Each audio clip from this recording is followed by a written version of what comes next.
Hello guys, இன்றைக்கி நம்ம தேங்கோட fish தான் பார்க்க போகிறோம். தட் நைட் பார்ட் லெவல் போன பாட்டு எதிர்த்து கம்ப்ளீட் பண்ணியிருந்தேன்னா தேங்க அவ்வளோதான் முடிவு பண்ணிட்டான். வாயனை குற்ற உணர்ச்சியிலே சாகடிக்கணும் அப்படின்ட்டு. ஸோ அதனால் வாயனை வீட்டை விட்டு துரத்ததா பிளான் பண்ணிட்டாப்புல. ஸோ மேட்கிட்ட சொல்லி ட்ரெஸ் எல்லாம் பேக் பண்ணிவிட்டு அண்ட் வாயினையும் தூக்கி காலில் வச்சுருங்க அப்படின்ற அளவுக்கு சொல்லிட்டான். ஸோ அதோட இந்த பாட்டை கம்ப்ளீட் பண்ணியிருந்தேன். Let's continue to the part level.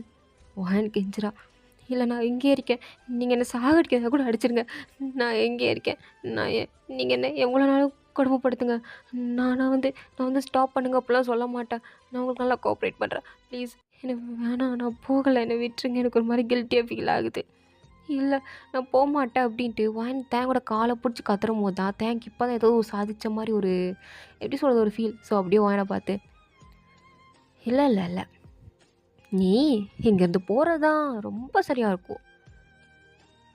என் அப்பா என்னை விட்டு போயிட்டாரு, அப்போ நான் எவ்வளோ கஷ்டமாக ஃபீல் பண்ணியிருப்பேன். எல்லாம் உன்னால் தானே அனுபவி ஒழுங்காக இங்கேருந்து போயிடு. என் கண்ணு முன்னாடி இதுக்கடுத்து நீ வரக்கூடாது. இந்த குற்ற உணர்ச்சியிலே கடைசி வரைக்கும் நீ வாழ கற்றுக்கோ.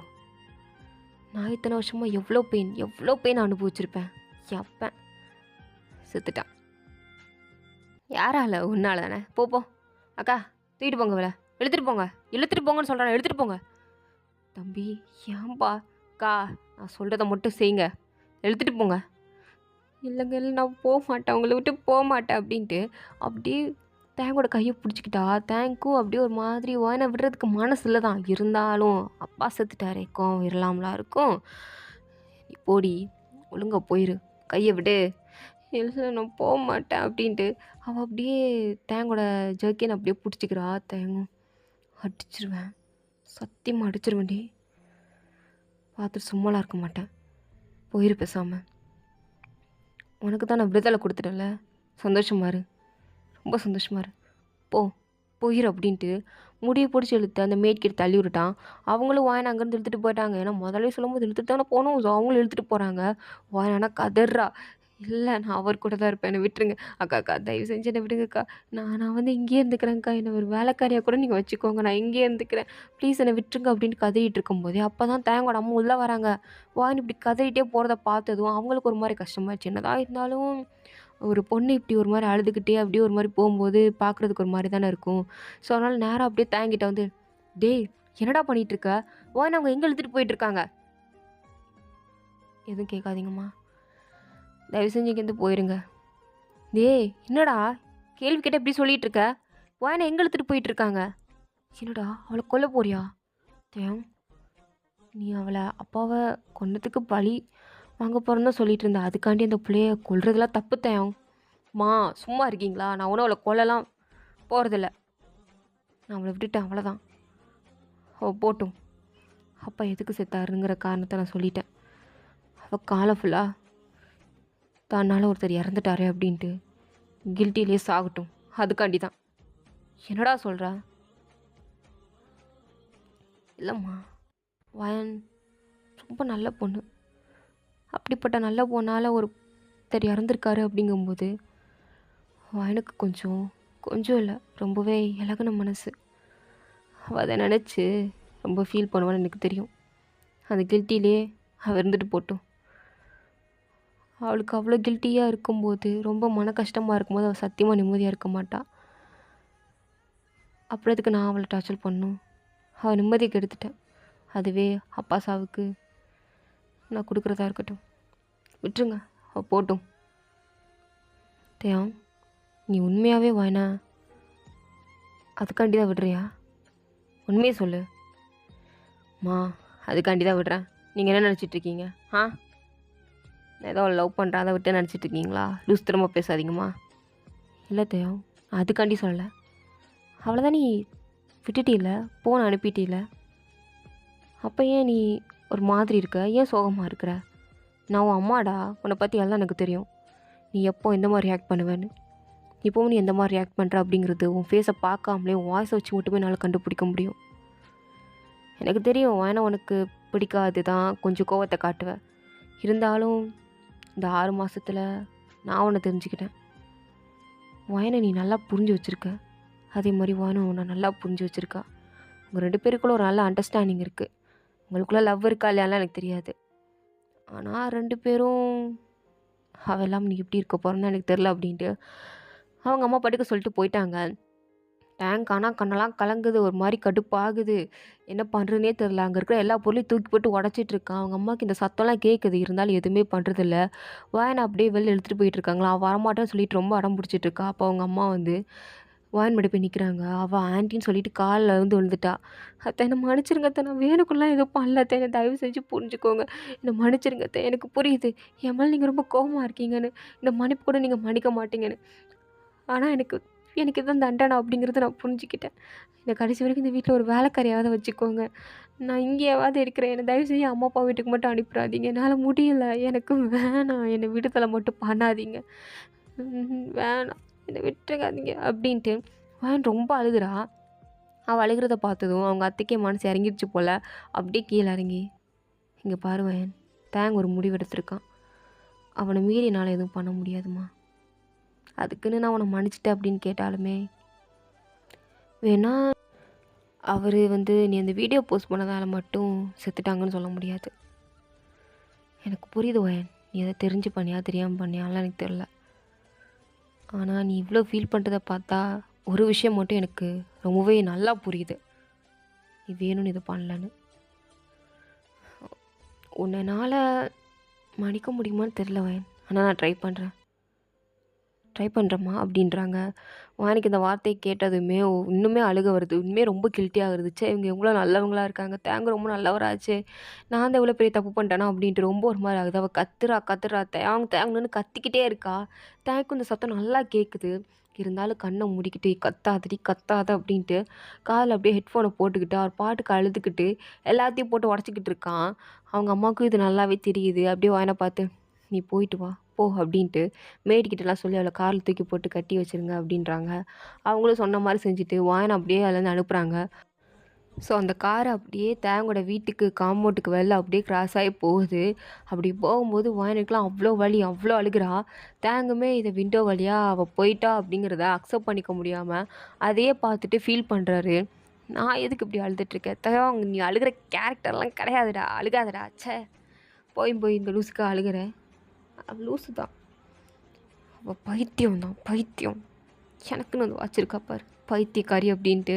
அவன் அவளை நினச்சி சிரிக்கிறான், அழுகிறான். அவனுக்கே புரியலை அவன் என்ன பண்ணிகிட்ருக்கான் அப்படிங்கிறது. ஸோ இங்கே வாயனை நேராக அவங்க வீட்டு வந்து நிப்பாட்டி வச்சுட்டாங்க. ஆனால் வாயனை அழுது ஒரு மாதிரி பேய் பிடிச்ச மாதிரி உட்காந்துருக்கா. அப்போ கரெக்டாக அவனோட அம்மா அப்பாலாம் வந்து, வாயன் வந்துட்டியாம்மா, நீ வந்துட்டியா, வா வா வெளில வா அப்படின்ட்டு வாயனை எல்லாரும் அப்படியே வெளில கூப்பிட்டு வராங்க. ஆனால் வாயன் எதுவுமே பேசலை. அவங்க அம்மா அப்பா பார்த்து அம்மா அப்பான்னு கட்டி பிடிக்கவும் இல்லை. அவள் பாட்டுக்கு அமைதியாக வந்து நிற்கிறா. அப்போ அந்த டிரைவரும் வாயனோட லக்கேஜ் எல்லாம் அவங்க வீட்டுக்குள்ளே எடுத்து வச்சுட்டா. அவர் பாட்டு கார் எடுத்துகிட்டு போயிட்டாரு. வாயன் இந்த போகிற காரியை அப்படியே விரித்து பார்த்துட்டே இருக்கா. ஒரு எப்படி சொல்கிறது, செத்து போன மாதிரி இன்னும் பார்த்துட்ருக்கா. அவங்க அம்மாவும், வாயன் அம்மாவும் இவ்வளோ நாள் கழித்து பார்க்குறீ, ஏதாவது பேசுமா, அம்மா கிட்ட ஏதாவது சொல்லு, அம்மா எப்படி இருக்கீங்க அப்படிங்கிற ஒரு வார்த்தையாவது கேளு, எதுக்கு இப்படி நின்றுட்டுருக்க, உன்னை அந்த வீட்டில் பைத்தியமாகவே ஆக்கிட்டாங்களா, சொல்லு வாயன். கொஞ்சம் தள்ளுறீங்களா, என்னை விடுங்க, நான் எறும்புக்கு போகிறேன், என்னை விடுங்க. வாயன் என்னம்மா ஆச்சு, அப்பாவையாவது பாரு. இல்லை நான் யாரையும் பார்க்குறதா இல்லை அப்படின்ட்டு அவள் அப்படியே ரூம்குள்ளே போய் உட்காந்துக்கிட்டா. அவள் கையை பார்க்குறா. அவங்களோட வெட்டிங் ரிங் இருக்குது, அதாவது தேங்க்கும் எனக்கும் ஆன வெட்டிங் ரிங். ஸோ அந்த வெட்டிங் ரிங் அப்படியே ரொம்ப டைட்டாக பிடிச்சிட்டு அப்படியே பயங்கரமாக அழுகிறா. அவள் அழுகிற சத்தம் வீட்டில் இருக்கிற எல்லாருக்கும் கேட்குது. இருந்தாலும் அவள் அழுகும்போது அவளை தடுக்கிறதுக்கும் போகிறதுக்கு பயமாக இருக்குது. அமைதியாக எல்லோரும் வெளில நின்று அமைதியாக கேட்டுட்ருக்காங்க. ஆனால் வாயன் அழுது டயர்டாயிட்டா. அப்படியே அங்கேயே பெட்டில் கீழே உட்காந்த மாணிக்கே தூங்கிட்டா. ஸோ ரொம்ப நேரம் கழிச்சு எந்திக்கிறா. அவள் எந்திக்கிறதுக்கே நைட் ஆகிடுச்சு. அப்படி எதிர்த்து சுற்றி முற்றி பார்த்துட்டு, இது கனவு இல்லையா, நான் இன்னும் இங்கே தான் இருக்கேனா, தேங் வந்து நின்று தூக்கிட்டு போகலையா, ஏன் அவர் இன்னும் வரல, நான் எவ்வளோ பெரிய தப்பு பண்ணியிருந்தா அவன் இவ்வளோ வெறுத்திருப்பார், நான் தான் தப்பு அப்படின்ட்டு மறுபடியும் கொஞ்ச நேரம் அழுதுட்டு அப்படியே பாத்ரூமுக்கு போய் ஷவரை ஓப்பன் பண்ணிவிட்டு அங்கேயே கொஞ்ச நேரம் பேய் மாதிரி உட்காந்துருக்கா. அவங்க அம்மா தான் ரூம் டோரை திறந்துருக்கதை பார்த்து உள்ளே வராங்க. ரெஸ்ட் ரூமில் சத்தம் கேட்டதும் ஓப்பன் பண்ணி பார்த்தா வாயன் இப்படி இருக்கிறத பார்த்ததும் அவங்க ஷவர்லாம் ஆஃப் பண்ணிவிட்டு, ஏம்மா வாயன் இப்படி பண்ணுற, இந்த ட்ரெஸ்லாம் போட்டுக்கோ, நான் தான் அப்படின்ட்டு அவங்க அம்மா தான் அவனுக்கு சேஞ்ச்லாம் பண்ணி விட்றாங்க. வாயனுமே அப்படி டைனிங் டேபிளில் தான் ஒரு மாதிரி உட்காந்துக்கிட்டே இருக்கா. அவள் அப்பாக்கிட்டேயும் பேசுறதில்ல, அவங்க அம்மாக்கிட்டேயும் பேசுறதில்ல. ஸோ இப்போ தான் வாயனோட அண்ணனும் வராரு வந்து, "வாயன் நீ வந்துட்டியா? அண்ணன்கிட்ட வந்துட்டியா? இங்கே பாரு அண்ணனை பாரு. ஏன் அவன் என்னை பார்க்க மாட்டேங்கிற என்னாச்சு? வா நீங்க பாரு" அப்படின்ட்டு அவங்க அண்ணாவும் எவ்வளவோ ட்ரை பண்ணுறாரு. பட் வாயன் வந்து யாருக்குமே எதுவுமே பண்ண மாட்டேங்கிறா. ஒரு மாதிரி ஜடம் மாதிரி தான் அப்படியே உட்காந்துருக்கா. அவங்க அம்மாவுக்கும் அப்பாவுக்கும் ரொம்ப பயமாக இருக்குது. அப்போ அவங்க அண்ணன் சும்மா இல்லாமல், "நான் வேணா அந்த தேங்கிட்ட போவா பிரச்சனை பண்ணுவா, டேய் டேய் சும்மா இருடா. ஆல்ரெடி அவங்க வாயன் இப்படி பண்ணதே பார்த்தாதா, உன்னை ஏதாவது பண்ணிட்டாங்களா சத்தியமாக எங்களால் தாங்கிக்க முடியாது. இப்போ எங்களுக்கு இருக்க பெரிய ஆறுதலே நீ தான். தயவு செஞ்சு நீயும் எங்களை விட்டு போயிடாத சாமி. கொஞ்ச நேரம் அமைதியா இரு. இப்போ தான் எல்லாம் சரியாயிட்டு வருது. எல்லாம் சரியாயிரும். திரும்ப அவன் வாயின் எடுத்துகிட்டு வரோன்னு எனக்கு வேறு பயமாக இருக்குது. அதெல்லாம் எடுக்க மாட்டானுங்க. இந்த வாட்டி நான் விடுறதா இல்லை. போன வாட்டி எப்படியோ மிரட்டி உருட்டி எடுத்துட்டானுங்க. இந்த வாட்டி எப்படி எடுக்க விட மாட்டேன். டேய் எனக்கு எப்பட்றா சொல்கிறது, என் பொண்ணு இப்படி இருக்கறனால அவளை இந்த நிலமையில பார்க்கவே முடியலடா. நீ ஏன்டா இப்படி பேசிகிட்டு இருக்க, விட்றா சாமி அப்படின்ட்டு அவங்க அம்மா அவங்க அண்ணங்கிட்ட ரொம்ப கன்வின்ஸ் பண்ண ட்ரை பண்ணுறாங்க. அவருமே தங்கச்சி இப்படி இருக்கிறத பார்த்து எந்த நாளும் சும்மா இருக்க முடியும், அவருக்கெலாம் தாங்கிக்கவே முடியல, இருந்தாலும் அம்மா சொல்கிறாங்களே அப்படின்ட்டு அவர் எதுவுமே பண்ணாமல் அமைதியாக தான் இருக்கார். ஆனால் வயல்லாம் வீட்டை விட்டு வெளில போகிறதும் இல்லை, ரூமை விட்டு வெளில வரதும் இல்லை. கிட்டத்தட்ட அப்படியே 2 மாதம் ஆயிருக்கும்.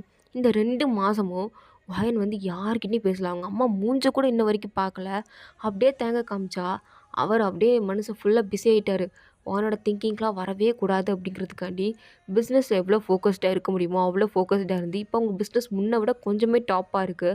அவங்க எதிரிகள்லாம் முன்னை விட கொஞ்சம் கம்மியாகிட்டே போகிறாங்க. ஏன்னா தேங்க் முன்ன மாதிரி கிடையாது, இப்போ ரொம்ப மாறிட்டார் அப்படிங்கிறது அவங்க அம்மாவால் நல்லா புரிஞ்சிக்க முடியுது. தேங்க் அப்படியே ஆஃபீஸ் போயிட்டு வரும்போது அப்படியே எங்கள் கங்கு உட்காந்துருக்கா. கங்கை பார்த்ததும் இவன் எதுக்கு வந்தா அப்படின்ட்டு திரும்பி பார்த்தா இங்கே ஜிமினும் ஜங்குக்கும் இருக்காங்க. அவங்க என்னடா, டேய் என்னடா வீட்டுக்கு வந்து 2 மாதம் ஆச்சு, சரி இப்போ வரலாமேட்டு வந்தா என்ன உன் அழகான பொண்டாட்டியை காணோம், என்ன பண்ண அவளை? டேய் என்ன என்ன கேட்டிங்க? அதான்டா உன் ஒய்ஃப் ஒயனுங்க. அப்போ தேங்க் இத்தனை நாள் என்னை பற்றி ஞாபகம் வரும் என்னைக்காவது ஒரு நாள், அதாவது தினமும் ஞாபகம் வரும் எப்போது ஒரு வாட்டி. அது 5 செகண்ட் ஒரு நிமிஷம் அப்படி வரும். ஸோ அதை அப்படியே டைவெர்ட் பண்ணி போவார். இப்போ இவனுக்கு டேரெக்டாக வாயனோட பேரை கேட்டதும் வாயனோட ஞாபகம் தேங்க் ரொம்பவே அதிகமாகிடுச்சு. அவள் என்ன பண்ணுறா எப்படி இருக்கிறா அப்படின்ற ஒரு திங்கிங் வந்து வர ஆரம்பிச்சிருச்சு. இருந்தாலும் எதுவுமே பேச முடியல. அவள் போயிட்டாளா உன்னோட ஓடி போயிட்டாளா? ஆ டே வந்தீங்கள்ல, ஜூஸ் குடிச்சிங்களா, சாப்பிட்டீங்களா, மூட்டு கிளம்புங்க. இப்போ எதுக்கு அவளை பற்றிலாம் கேட்டுட்ருக்கீங்க? தேவையில்லாமல் யாரை பற்றி இந்த வீட்டில் பேச வேண்டாம், வாயை முடிட்டுருங்க. ஆண்டி என்னாச்சு ஆண்டி உங்கள் பையனுக்கு, ஏன் லூஸ் மாதிரி பேசுகிறான்? அவன் அப்படி தான், நீங்கள் எதுவும் கண்டுக்காதீங்க. சரி உங்களுக்காக நான் பிரேக்ஃபாஸ்ட் பண்ணி வச்சுருக்கேன், சாண்ட்விச் பண்ணியிருக்கேன், ரொம்ப டேஸ்ட்டாக இருக்குது, சாப்பிட்றீங்களா? சாப்பிட்றோம் அப்படின்ட்டு அவனுக்கு 2 பேர் சோத்து மூட்டை மாதிரி சோறு தின்னுட்டுருக்க. இங்கே கங்கு வந்து என்னாச்சு தேங்க் அப்படின்ட்டு தேங்கோட கையை பிடிச்சிட்டு, ஏன்னா ஒய்ஃப் ஒன்று விட்டுட்டு போயிட்டான்னு ரொம்ப ஃபீல் பண்ணுறியா? நீ எதுக்குப்பா இதுக்கெலாம் ஃபீல் பண்ணிகிட்ருக்க? நீ எதுக்கும் ஃபீல் பண்ணாத, உன் ஒய்ஃப் போயிட்டானா அதை நான் இருக்கேனே, அவளோட ப்ளேஸை வேணால் ஃபுல்ஃபில் பண்ணுறதுக்கு ஆள் தேடிக்கிறதுனா சொல்லு, நான் வேணா வரேன். உண்மையாகவே உன்னை ரொம்ப அண்டர்ஸ்டாண்ட் பண்ணிக்கிட்ட ஒரு ஒய்ஃபாக இருப்பேன். ஃபஸ்ட்டு கையெடுக்கிறியா? கையெடு. என்னாச்சு தயம், ஏன் கையெடுன்னு சொல்கிற? முன்னாடி நம்ம 2 பேரும் ஒரு நல்ல ஃப்ரெண்ட்ஸாக தானே இருந்தோம். அப்போயும் நம்ம 2 பேருக்குள்ளே ஒரு நல்ல அண்டர்ஸ்டாண்டிங் இருந்தது. மேரேஜுக்கு அப்புறம் அதை நல்லா இம்ப்ரூவ் பண்ணிக்கலாம், என்ன சொல்கிற? நான் கையெடுன்னு சொன்னேன், போங்கிட்டு வா.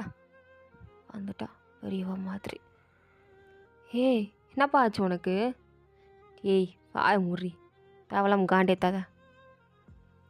என்னோட ப்ளேஸ்லாம் எவ்வளோ ரீப்ளேஸ் பண்ண தேவையில்ல, அவளும் வர தேவையில்ல, வேறு யாரும் வர தேவையில்ல அப்படின்ட்டு தேங்க் படுக்க சொல்லிட்டு போயிட்டான். அவங்க அம்மா இதை கேட்டதுக்கு அங்கே பார்த்து, ஏம்மா உனக்கு என் வீட்டு மருமலை ஆகணும் ரொம்ப ஆசையா? ஆமாம் ஆண்டி ரொம்ப ஆசை தான். வயனை தவிர யாராலையும் தேங்க புரிஞ்சிக்க முடியாது அப்படின்ட்டு ஜங்குக்கு வேறு சொல்கிறான். கங்குக்கு அதை கேட்டது கோவம் வந்துடுச்சு. ஏன் அவன் அப்படி அவனை பிடிச்சி கிழிச்சா? தேங்க் அவள்னா பிடிக்காது, நீ பார்த்தியா? அவன் சும்மா அவன் மேலே வெறுப்பு காட்டுற மாதிரி நடிப்பான். அவன் உனக்கு தெரியாதா என்ன, நம்ம கூட என்றைக்காவது ஒரு நாள் அவன் நல்லா பேசியிருக்கானா? எப்போமாவது என்றைக்காவது அதிசயமாக தான் கொஞ்சம் சாஃப்டாக பேசுவான். அதையும் தாண்டி நம்மளை எப்போது பிடிக்காத மாதிரி தான் நடந்துப்பான். ஆனால் அவனுக்கு நம்மனா ரொம்ப பிடிக்கும். அவன் அதை மனசுக்குள்ளே வச்சுருப்பான், வெளில காட்டிக்க மாட்டான். அதே மாதிரி தான் அவனோட விஷயத்துலையும் அவனுக்கு வாயினா ரொம்ப பிடிக்கும், ஆனால் காட்டிக்க மாட்டான். இப்பயும் அப்படிதான். நீ தான் புரிஞ்சுக்காம பேசுற அப்படின்ட்டு அவங்கலாம் சொல்றாங்க. இருந்தாலும் கங்கு வந்து, ஆஹா அத வாங்கிட்டு போயிட்டாளே! இன்னும் எனக்கு யார் போட்டி இருக்கு? நான் தான் தேங்கன மனச கவர போறேன் அப்படின்ட்டு, அவ பாட்டுக்கு ஒரு எண்ணத்துக்குள்ள போயிட்டுருக்கா. அவங்க அம்மா பார்த்துட்டு, சரி, சரி இது உருப்படாது அப்படின்ற மாரி இருக்காங்க. ஆனா தேங்க்கு ஒரு சந்தேகம். வாயின் என்ன ஆனா? 2 மாசமா அவள பத்தி இன்ஃபர்மேஷனே கிடைக்கலையே அப்படின்ட்டு, டக்குனு அவனோட அசிஸ்டண்ட்ட கூப்பிடுறான். கூப்பிட்டு, வாயின் என்ன பண்றான்னு விசாரிச்சியா? பாஸ் நீங்க தானே அவங்கள பத்தி இன்ஃபர்மேஷனே எடுத்து வரக்கூடாதுன்னு சொன்னீங்க. நான் சொன்னா, நீ அப்படி செஞ்சுருவியா? போ! வாயின் என்ன பண்றான்னு பார்த்துட்டு வா. பாஸ் இப்பவே போணுமா? ஆமா, இப்பவே போணும். போய் பார்த்துட்டு வா. Okay boss. பார்த்துட்டு வந்துட்டா போச்சு அப்படின்ட்டு அவரும் கிளம்பி போறாரு. அண்ட் தென் இந்த பார்ட் வந்து கம்ப்ளீட் ஆகுது. தேங்க்ஸ் ஃபார் வாட்சிங் மை வீடியோ. உங்களுக்கு பிடிச்சா லைக் பண்ணுங்க. ப்ளீஸ் மறந்துடாம எல்லாரும் சப்ஸ்கிரைப் பண்ணுங்க. ஓகேங்களா? Tata bye. See you later. Bye.